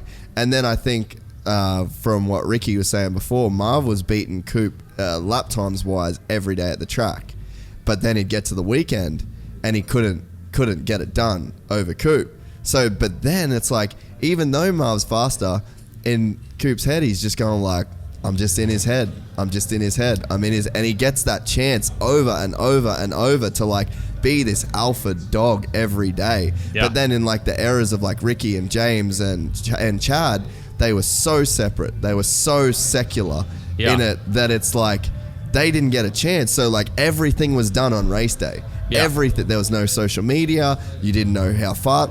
Everything got done on race day. Yep. Whereas now it's not. I think that the racing is done at these facilities in a certain way. Yeah, and essentially everyone's doing it in the same way. They're all maxed out. Half of them are all...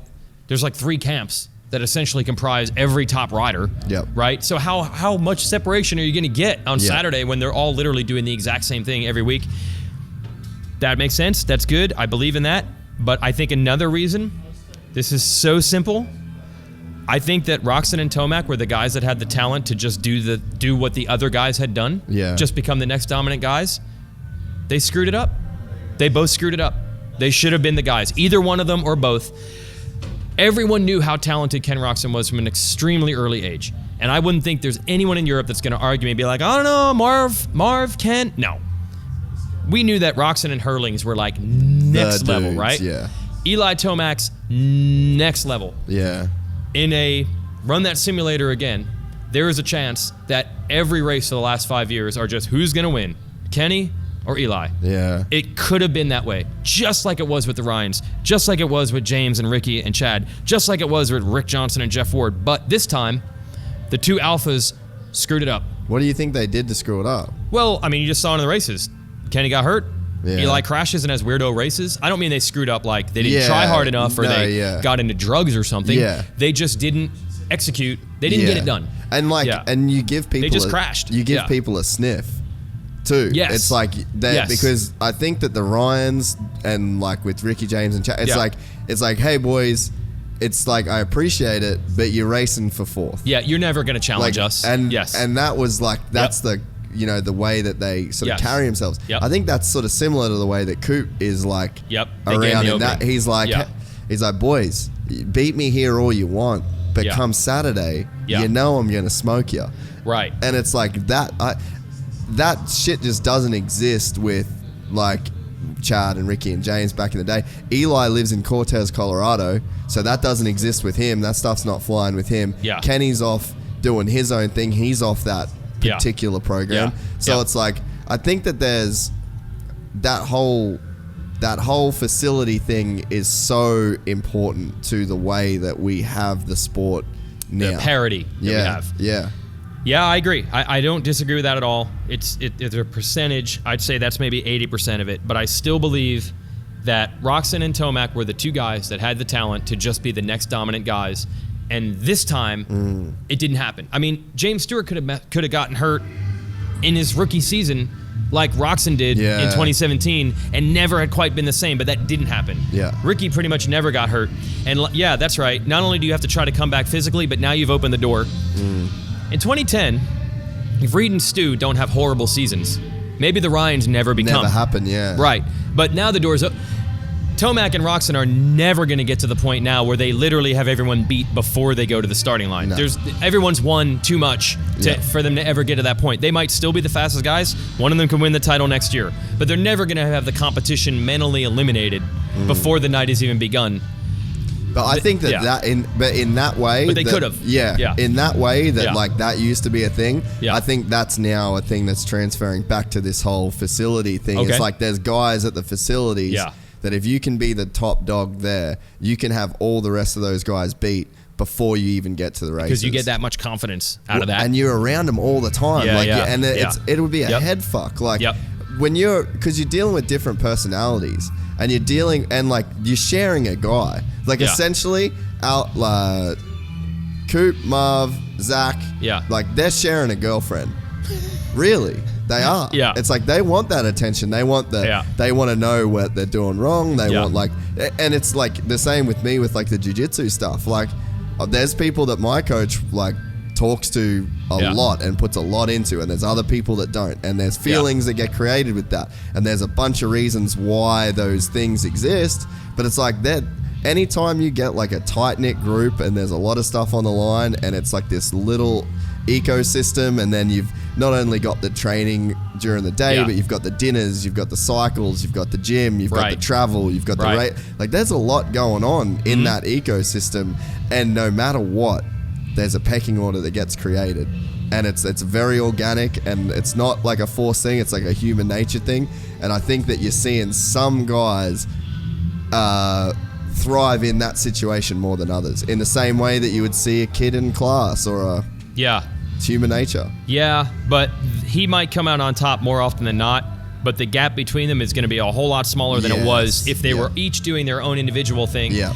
I mean, seriously, how much of a gap speed-wise can you get between Marv and Cooper and Zach Osborne riding together every day? Yeah.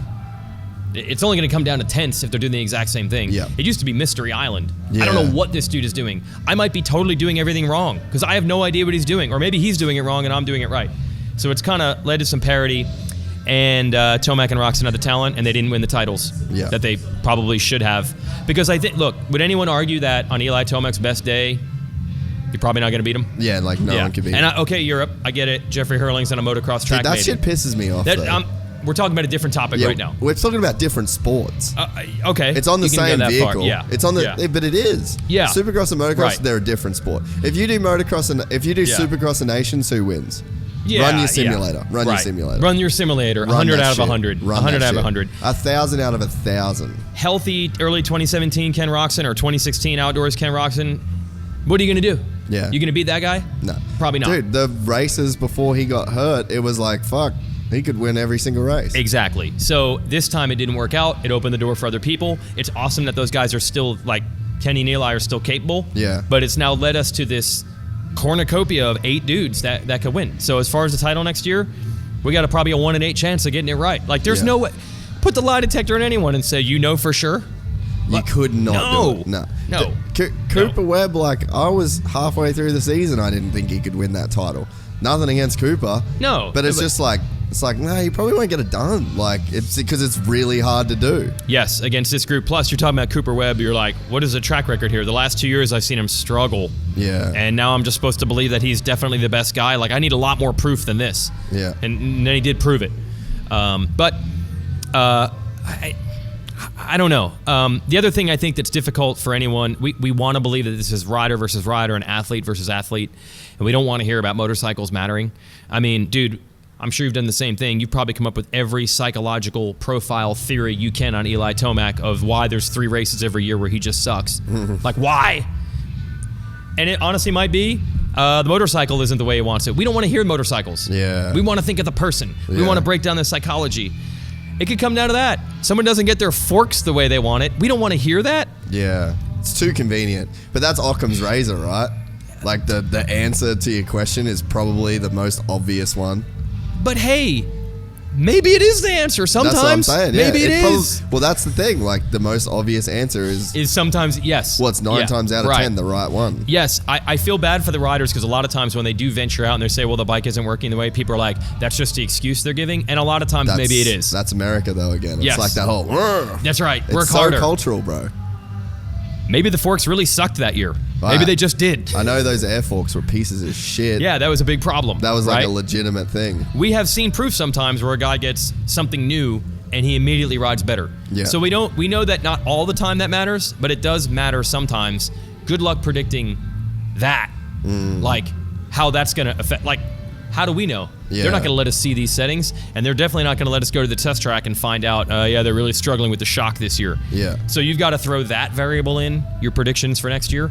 Good luck. Yeah. No, it's so true. Yeah. Man, the bike thing's gnarly too. Like, Barsh is going back to a stock bike, essentially. Yeah. And it's like, that should be what they do. Like, Jats is riding a stock bike this weekend. He's just like, it's just fucking stupid. Like, a stock 450 with my good suspension, set up the way I can. I can do every quad. I can do every trip. Yeah. Like, it's just become it's sort of like all motorsports do it in a way. It's like you get it so to the razor's edge to where it's like, you're like, well, fuck, everyone's got this power in their pocket to just do literally anything they want on the track. Yeah. And even that sort of takes away from it a little bit. And like, we see like the top dudes are riding their motorcycles at like a 450 around a supercross track is a very tame beast. Like, when I heard, like, I'd be at the test track with Dungy, I tell the story on here all the time. He used his brakes twice on one of the, I'm not even joking, on one of the layouts at the KTM test track. Dungy was doing a 20 lap moto and he was the only one on the track, right? And so he gets on there and all you hear is just bop, bop, bop, bop. And when there's 20 bikes around, it sounds like this crazy thing.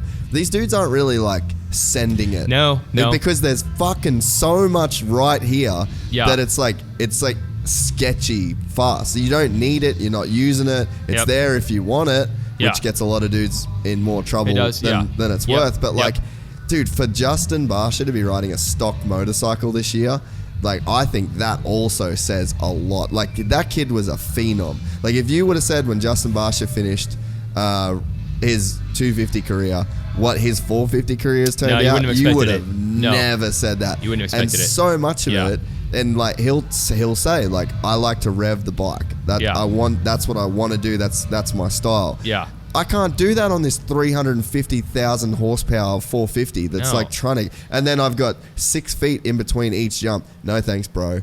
That's not how this is going to work. Right, and the bike doesn't work as well when it's being revved out. But old habits die hard. His brain is always going to be wired, more revs equals faster. Yeah. So good luck in the heat of battle turning that off. But there's one other problem that this all leads to. We don't change anything. No. Like, you're saying that we've got this gold now because we've refined it and refined it and refined it. We've got the best bikes, the best riders. And there are never steps put in to be like, okay, we went too far. We got to back it up. So in most motorsports, they'll get to that point eventually where we're like, we got too fast. Yes. We got too good. We got to change the rules to back it down. It's not ever been done. A lot of the blame on that goes that we do not have the organization at the top to really make it happen. The racing is kind of run by promoters. It's kind of run by the sanctioning bodies of the AMA. Who's really in charge? Like, who's going to make that call? Yeah. And by the way, we have this gift that manufacturers have chosen to spend probably more money than they should for 50 years now. There's probably not a return on investment that you could even justify. Nah. Right? So I get it when people are like, just tell the teams to do this. Just tell the team. I'm like, dude, we're so lucky they're doing what they're doing. Yeah, you can't just kick them in the face. Yeah. But and also, unlike most motorsports where we got to just tell these 20 teams and 40 cars, change this and we're good. We got to make changes here that affect the production line, motorcycle. In Japan which if we didn't have that connection, we wouldn't have anything. But like, why the fuck are we selling 450s to the average dude? Like, how fast can you ride a 450, Jason Weigandt? Yeah, it's not going to make me any faster than a 250. No. Fuck no. No. Why are we selling them? No. Why do we build them? Yeah, because now they made a rule that said to win at the pro level, that's the best bike, according to the current rules we have. Yep. No one proved that 4-strokes are better than 2-strokes. They just proved that a 450cc 4-stroke is better than a 250cc 2-stroke. So we if didn't you want prove to it's win, the best bike. You're gonna what does the rule book tell me is my best path to win? So that's why. Yeah. But now that we've done it, to try to reverse course, and by the way, again, to defend the teams, they're gonna say, we didn't want to change. You changed the damn rule book to make us go down this path. Yeah. And now you want to get mad at us for all we did was follow your rules to switch to 4-strokes? So now to make that change, I'd never thought about it this way, but I was talking to Sean, who is one of the heads of Cobra, about the electric bikes coming in. Yeah. And he said, if you were to say in 2 years, 450s are done, what does that do to every 450 that someone has in a garage? You've essentially ruined its value. You've destroyed anyone who's got parts, anyone who's got one in their garage. You got a bike that no one can race. Yeah. Okay, maybe you'll find enough guys that want to go trail riding on it to sell it on the used market in 2 years. But you're really hurting the entire market to say in 2 years, your racing machine will be obsolete. Thanks for spending $10,000 on one and buying all these parts, because you're not going to be able to use them in 2 years. That makes sense. I think though, I had not thought of it that way. That's not all of it, but it's part of it. That's definitely a thing. But I think too, like, you think about Formula One, like no one's driving Formula One cars. No. Like essentially, these guys are like, they're our Formula One drivers. Like their bikes are different. So it's like, I get it on that side of things, but then if you look at it like, okay, we're supposed to be like, if you look at Formula One, like the whole thing that they rest their hat on is that like we push these bikes so hard technically, and this whole thing is so on that edge technically, so that it filters down to these production bikes. We have like a 1-for-1. Yeah, it's the same. And it's like, I think that you could still have a 450 class at every local race and whatever. Yeah, but it's like at the top level. But at the top level, we're changing to see what we can filter down. Yeah, it's a reasonable argument. There might not be enough money in the sport to do that. Well, yeah, that's the whole thing. Remember, we are lucky that we're held up by this model of factories spending more money than they probably should. And if you pull one, that's like a table made of cards. It's like a Jenga. Yeah, if you pull one thing out, you might find out, oh my God, we had 4 or 5 factory teams for 50 years, and we had a model that kept sustaining itself, and then we just changed it. I mean, most motorsports would kill to have that stability. Yeah. Wait, you're telling me Team Honda has been racing at the same level since the 70s? Damn, dude. Car racing, they go in and out all the time because they can't make that direct connection. It's a theory that, it probably helps. Here we can say it's 1-to-1. Yeah. That's the problem, man. I'm afraid. Like, we might be better off divorcing those two things, or it might be the worst thing we've ever done. And everybody's afraid, I think, to find out. It's like that shitty relationship you don't want to leave. Like, you want to... You're like, fuck, like, she could be the one. Yeah. I've gone 7 years now, and we probably should get engaged. If we break up now, I'm going to go back to square one? Yeah. Oh, that's scary. And it might not work ever again. I might never have that. Yeah. And then you call her back, and she's got a new boyfriend. Yep. It's interesting, though, man. Like, there's so much at play to make it work, and there's so like that's your livelihood. It's there's so it gets scary now because at one point it's just something you want to be part of so badly you don't really think of the long-term consequences. But now I'm 20 years in, like my wagons are hitched to this. Yeah. So if this whole thing collapses, there goes my life also. So it's a scary thought. Yeah, for everybody, like on so many different levels, Yeah. After like all of these. Because it's interesting that like you've literally never known anything else. Like it was just, I'm obsessed with dirt bikes. Yeah. And it's like, what when you weren't riding and even had a motorcycle, like what was it that made you so obsessed with it? Because I can kind of relate. Like I literally am the kid that read every fucking dirt bike magazine. There's I had 5 subscriptions every month, cover to cover. And I think a lot of industry guys are like that. But like, what was it? But I rode. So like I got the feeling. But like, I'm glad you brought that up because lately I've heard this argument a lot, like you were saying, like most people can't relate to it because they didn't do it. And I guess that's always been lost on me because without having done it, I still thought it was awesome. But what was it? Honestly, I think it just looks cool. Yeah. It just looks awesome. It's no different than if you were a fan of basketball. Anytime someone sees someone hit a three-point shot or slam dunk or, I don't know, kick something good in one of the damn weirdo ball sports you have here, everyone looks at it and says, that looks cool. I would love to do that. I think a lot of it is if you like the way it looks. Yeah. Not everybody can play basketball at the level, but they see it and they think like, that looks cool. I wish I could do that. That looks like a fun thing to do. And I guess it always looked like a fun thing to do. Well, the crazy thing too with like the basketball thing is like you got to think about the shoes. Yeah. So it's like it's a $1 billion industry of like people who don't even play basketball but wear basketball shoes. Yep. Yeah, but everyone that has ever watched a basketball game has thought, let me take this piece of paper, crumple it up, and I'm going to try to use the proper cool form to throw it in the trash can because this looks cool. This feels cool. I guess I had that same thing with dirt bikes. That looks cool. That's crazy, eh? And all I can do is walk around and pretend I'm holding handlebars, but at least I somewhat feel that. I guess it just looked cool. That's so sick, though, like, because it is interesting, like, and I grew up, like, my dad raced, like, everyone around me, like, it was just a thing that, like, there's no way it wasn't going to be a thing that I did. Yeah, I try to fight this fight all the time. That's why I'm proud of guys like Cian Cirillo and Cooper Webb who didn't come from racing families to know, like, occasionally it can happen because, dude, if our market is always going to be the dude whose dad rode, that's not really a path to growth. Like, you're not, so you're saying we're not going to add any new people? 100%. We're not ever going to get some new kid to discover it on his own? That's bad. Yeah. So hopefully we get some. Yeah, all right, so we got more bench racing to do here? I think that we'll talk about Kenny. Did you see the Instagram post that Kenny put up yesterday riding? No.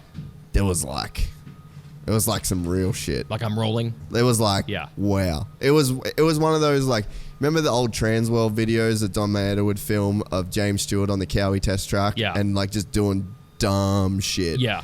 Ken Roczen posted one of those videos yesterday. Right. And that lit a fire inside me for Anaheim 1. Look at that. Because I was like, damn, if that's the Ken Roczen we're getting at A1 off an Instagram post, if we're getting that dude at A1 and we've still got some time for him to get better, then I'm like super excited to see Ken Roczen back. That shows you that super elite level you're talking about, because pretty much any rider that makes a main event could probably put out something that makes you go, damn, he's really good on a dirt bike. Yes. Right? We forget that sometimes, that they're all that good. No one might be better than another, but they're all good enough. And then people then sometimes you get a dude like Ken that comes along and posts a video like that. And you're like, how is that possible? You're like, wow, that's some new shit. That's like a new thing now. Yeah. What I like on the Instagram videos these days, we never have tracks with good whoops anymore. I think that I think it's a combination of several things. I've talked to some riders about it, including Brayton. Four strokes move so much dirt that I don't know if it's possible to make gnarly whoops that stay gnarly for 20 minutes or 20 laps or the 35 laps they do in a Triple Crown. But you do get to at least sometimes see the guys will build for no reason really huge whoops. Yeah. And they go through them like it's nothing. It's crazy. And you're like, what? Yeah. So with Ken being, he's like, I guess famously not on the Bakers program. So do you think that is helping him at the moment? Is it hurting him? Or is the fact that he had that injury just too cloudy? Like, do we just not know whether the Alden thing is as big a deal for Ken as we maybe make it out to be? That's a really good point. The injury has pretty much disconnected anything, because you can't really... You can't talk about Roczen without talking about the injury. And I know he's sick of talking about it. But look, we know how devastating both hand-arm injuries were. And I think some of the complications of that is body's changed with all these surgeries. That led to some illness last year. He's just never going to be the same. Yeah. So we can never compare apples to apples, oranges to oranges with Kenny ever. And honestly, I feel like whatever level he gets back to, maybe he's as good as he's going to get. Maybe he's going to be even better this year. But it's always going to be tempered by, that's amazing that he got back to this level from this. Yeah. It's always going to be there. We're never going to feel like we're seeing the full 100%. We're seeing him overcoming and doing the best he can, adapting. But the one thing I will say is, Ken, usually is super honest, which we love. It's more of a Euro thing where they don't seem to care about filtering. They just tell you what the truth is. But he's been very cagey about saying what this illness, like you've never heard him say the word Epstein-Barr, which other riders just throw out there. That means he either doesn't want to say that's what it is or that's not what it is. I don't know. Yeah. But a guy who's usually very forthcoming has not really been that way. But I wonder if a lot of that is, look, man, he wore it on his sleeve. Like, I don't need the Alden program. I'm better without the Alden program. I don't need it. I think that any rider feels like a little bit of the blame goes on them when they get these mysterious illnesses. So I don't think if you're Ken and you said, like, the way I'm doing it is better for me, you don't want to come out there and be like, yeah, dude. Now, it might not even be his fault. Yeah. It might be because of the surgeries, or it might just be random luck that you get this. Yeah. But I don't think you can go out there and tell the world, I know what's better for me better than this trainer. And then 3 years later, you have this illness. It's not a good look. Yeah. You know what I mean? Yeah. So I think there's many reasons why he's not being super forthcoming, but I think that might be part of it. Yeah. I would definitely. I haven't thought about it like that. Yeah. I think, too, Kenny, and like, you know Kenny, I know Kenny, it's like, maybe it is the best training program in the world, but I don't like it. Yeah. Is that not enough? To justify. To just, like... It should be, but we talk about this being like, people only care about one thing and one thing only, and that is you won or you lost. And unfortunately, the guys who are with Alden have won this Supercross title year in and year out. Kenny is not. Is that why? We don't know, but until he wins the title, you're always going to be able to make that argument that, yeah, but he's not with them, and they won the title, and he didn't. Now, I don't know if anyone internally says it that way, but you know that's what the fans say on the outside. So, yeah, you might be right. Him just believing it alone is enough to say it's right, but then people are going to say, but you didn't win the title. Yeah. It's kind of harsh. Did you ever think in like a solo sport, and we say solo in extreme inverted commas? Yes. But in a solo sport, we'd have a guy like Alden. It's essentially like the Bill Belichick of Supercross. No, it's probably, you know what? It's bizarre. If you really look, as my producer Chris Bond says, if you took the 50,000-foot view from a plane, that has to be the most bizarre, unpredictable thing that has happened maybe in the history of this sport, that a coach / trainer, whatever you want to call him, is just responsible for every win ever. Yeah, like, and with multiple people, multiple bike brands, multiple everything, and no matter what, there's one common denominator, and it's not the bike or the rider or the mechanic or the team manager, it's the trainer? That is incredible. I don't understand. So, yeah, that has to be the most bizarre. There's no way that someone would have told you 20 years ago that this could happen. That one trainer could get a hold of a variety of guys and stamp it. One of them will win the Supercross title. And it's not like there's no like secret sauce. Like, everyone knows. Like, the thing at the start of it with Alden in particular was like he had Ricky. And it was in that days of like closed doors, no one's looking in. Yeah. We don't know what they're doing. So it was a mystery. Yeah. Enough people have cycled in and out of that program now. That's a good point. Yep. That like, it's not a secret. Like, I'm sure Blake Baggett would literally have the exact programs that Alden sent to him when he did it. So like, he did it. Yeah. He could put that on WikiLeaks and like everyone would know, but we don't even have to, because we all just know. Like, we know their program. It's been filmed. So like, you throw that out the window. Yeah. That it's like, it's not even any secret sauce. Like, go try and do it. It's still not Alden. You're still not winning. Yeah, that crazy. Makes even less sense. It's gnarly, dude. Yes, it makes even less sense. I don't know if to an outsider of the sport, if we could ever explain just how nonsensical that is. Because, we know how important the coach is in football. So Bill Belichick makes the difference, but that's what coaches do. In this sport, dude, how many times have you heard a rider switch teams, switch trainers, switch setups, and they ride the same? Yeah. To have someone who can make that much of a difference is practically unprecedented. Yeah. It's like you'd almost want to do like a full study. But at this point, it's like he's won so many championships that it's like, and in a row, basically. Yep. Like the only years, one of his guys gets hurt. Ando. And he was with it. Yeah. No, he was. Yeah. He was. It's literally every year. Right. Like, if he's had... It would be James, one of his top guys. Wouldn't have... Or did James win every title with him?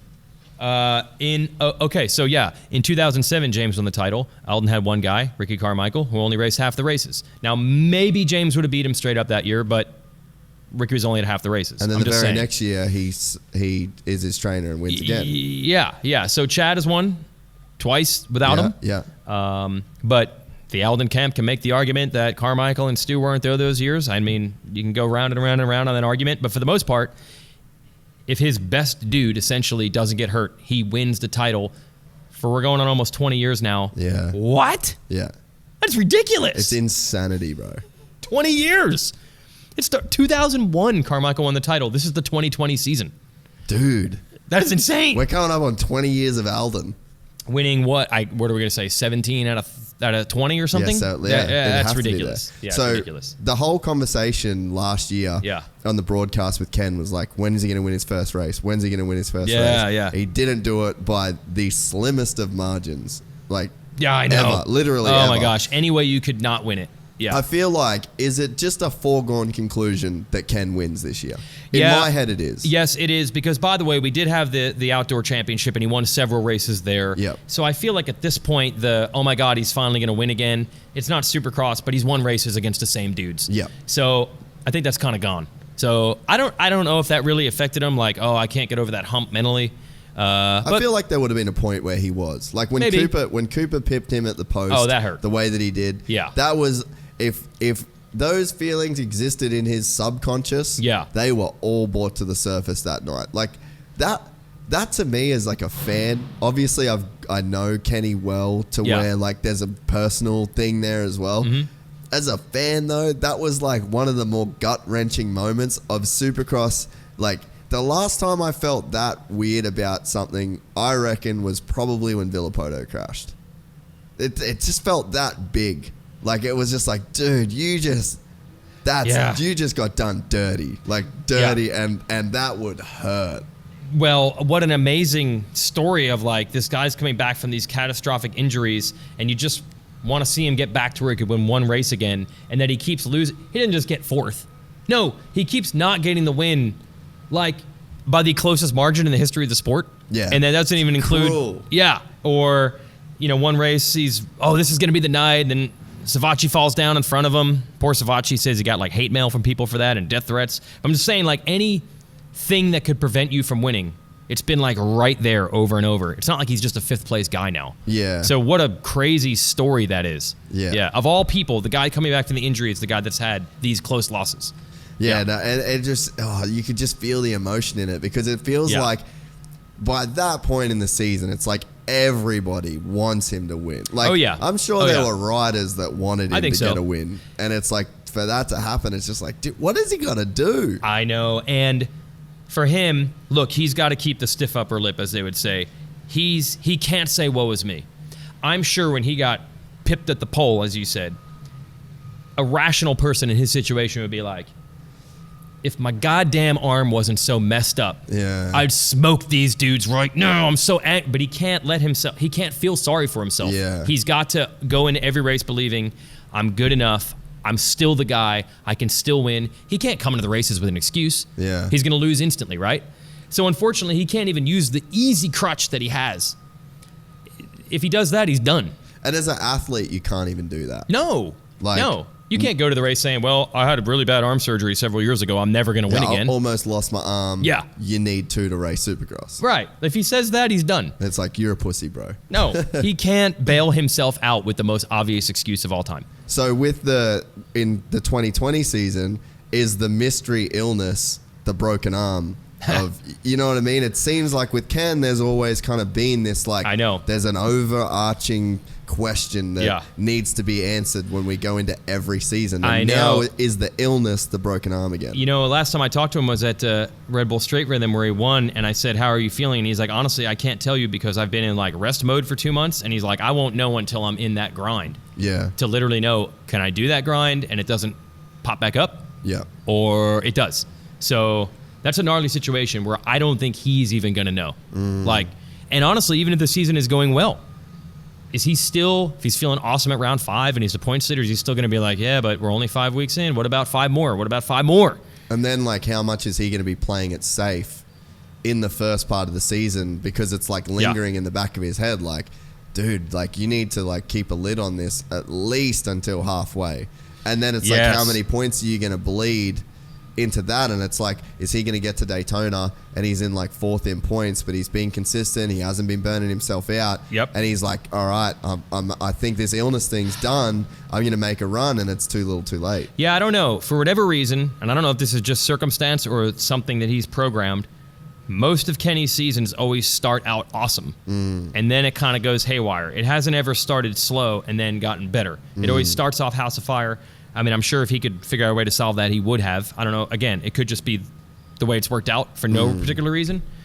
But he's never done the inverse. We've seen him hold the red plate early in the season many, many, many times. And then for whatever reason, it doesn't work out. So I tend to think he's going to come out. His best is what you're going to see early. That's the way he's always done it. Yeah. Yeah. The other thing that's interesting in the whole Ken Roczen camp is the fact that him and AC, longtime training buddies, longtime homies, golf pals, legitimate friends. Yeah. Now, they never had to deal with like racing each other. So it could go two ways. It could go to the point where these guys, and by the way, AC looks ridiculous as well. Yeah, ridiculous on the 450, which we all knew. Like, I mean, I expected him to win Monster Cup, and I don't even want to sound like a dickhead. Wow. I expected him to at least win motos at Monster Cup, because I just think he's that good as an athlete in motocross. But you think that it could go two ways, to where it's like you're going to have two dudes that are like insanely fast riding together every day. Yeah. The level's going to elevate. Yeah. Or does it go the other way when it starts to be like the Marvin Cooper thing? We've put so much thought into this Marvin Cooper thing, and everyone at Baker's riding together and they can't get along. Dude, I'm not seeing a whole ton of proof that says it can't work. Like, we keep waiting for this explosion and fights at the track, and it totally ruins a guy. I mean, I will still argue that Marvin Musquin is about as good for his potential as Marvin Musquin should. I don't believe that you can say that Marvin Musquin is underachieving in his career. Yeah. So, but I mean, like, in terms of, he hasn't won a championship. I know, but he would expect that from himself. He would expect that from himself. In a way, he's underachieving. I suppose, but I feel like that's putting a lot on Marv to say, like, you failed because you didn't win a title. But I think that's what he's putting on himself. Well, all athletes, I think, have to do that to a degree. You have to believe it. But again, I wouldn't have said 5 years ago, oh yeah, within the next 5 years, for sure, Marvin Musquin will be 450 Supercross champ. I feel like he's doing really well with the amount of potential that he has. I can't say that he's been worse off with this program, because I don't know if it was a guarantee that he'd be this good. Like, I'm really impressed with how far Marvin has come. So you think that they're like a victim of the standards that people put on him in a way? I'm in a rare camp, maybe all by myself, of saying I don't think that these guys break each other down mentally because they ride together. I don't have enough proof. And the other thing that I've heard riders starting to do now, to divorce themselves from the, oh man, what happens during the week is going to predestine what happens on the weekend. I'm already screwed. I'm already slower than the guy. A lot of guys have started to say, yeah, but really, we're all so close now, it just comes down to who executes on the weekend. They've done a good job of insulating themselves, and maybe Kenny would do that. Maybe Kenny can get to the point where he could, 4 days out of the week, Adam goes faster, but he says, but when the lights are on and it's time to execute, I will do it. And maybe that's true or not true, but he can at least tell himself that, so he's not broken. So I've been hearing this talk for a while. What's going to happen if Adam goes faster than him? Is Kenny going to crumble? I don't have enough proof of dudes crumbling over that to believe that that's going to happen. The second he beats him in a race, you're going to hear 1,000 people with that theory. But I'm the last that's going to jump on with this guy can't take being slower than this guy during the week. Because I've really only seen these multiple guys riding together thing. For the most part, they all get better. Only one of them can win, but I haven't seen anyone suck because of it. So I'm going to stick with they'll be just fine. Makes sense. Yeah. I gotta go, man. All right, well, we're out of time. You got a wife and kids that you've carted all the way across the other side of the world. And I got an event tonight I got to go to. Oh, you got to do it. What is it? Some kickoff celebration. Yeah, okay. Probably means free drinks, so you know I'll be there, mate. Yeah, you are. You tried to drag me out last night, you scallywag. I know. I thought that was your deal. Were you legit let down? I'm like, look, I'm going to hit up a bunch of people. If there's one guy won't say no, it'd be you. No, I said no. I didn't know you had that in you. Well, I had to literally bring all this up, do all this by myself. Yeah, so you're a little bit, that's why you need to go out. Yeah, I was celebrate.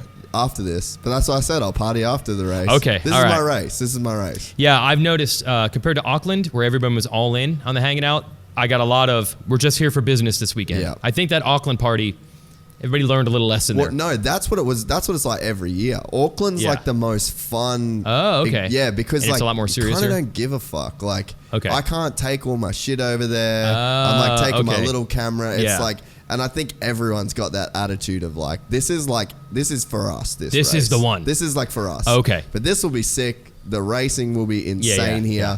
The party after will be insane. But like, I feel like Auckland, I go that's like my week holiday. Okay. So, but this is game time. So gotcha. I've gotten that vibe from a lot of people. But I really appreciate you coming on the podcast. It's been I've really wanted to get you on ever since I started. I would love to do more. We could probably go. I was going to say we could do more, but is your theme of your show always? We probably could have talked for 3 hours. Is that what you discover at the end of every show? No, we do talk. Oh, you just talk for 3 hours. Okay. Yeah, we do. It's like just a letdown when you don't, because like, I know we could have. I know we only did half that. Sorry.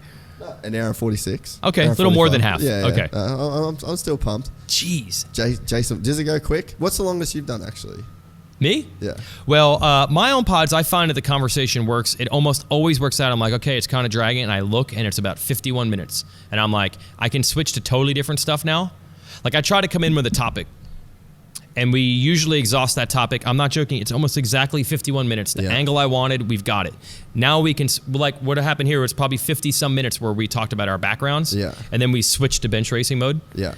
But I've been on Pulp Show a million times, and dude, you do 5 hours, and you feel like you're, was it been an hour? Yeah. Yeah. You can do 10. You could do 10, I swear. Yeah, sweet. Well, I really appreciate it, and maybe we'll get some more in tomorrow for our I'd love to. Need that shit.